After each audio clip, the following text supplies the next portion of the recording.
মানুষের পিছনে যেটা হাঁটে সেটা হলো ছায়া, আর মানুষ যেটার পিছনে হাঁটে সেটা হলো মায়া। তুমি আবেগকে নিয়ন্ত্রণ করতে না পারলে আর্থিক অবস্থাও নিয়ন্ত্রণ করতে পারবে না। যোগ্যতা বলতে এখন আমরা বুঝি হয় সৌন্দর্য নয় টাকা। মানুষ সবসময় অন্যকে জাজ করতে পছন্দ করে। কি হয়নি তা নিয়ে বেশি চিন্তা করার দরকার নেই, কি হতে পারে তা নিয়ে চিন্তা ভাবনা করুন। তাতে আপনার সময়ও বাঁচবে, নিজের মনোবলও বাড়বে।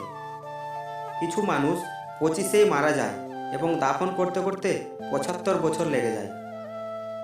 4টি জিনিসে কখনো লজ্জা পেও না। 1. পুরনো পোশাক।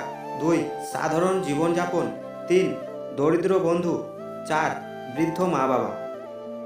সময় কখনো পারফেক্ট হয় না, সময়কে পারফেক্ট করে নিতে জানতে হয়। আর যারা করতে পারে তারাই সবসময় হাসি মুখে বাঁচতে পারে।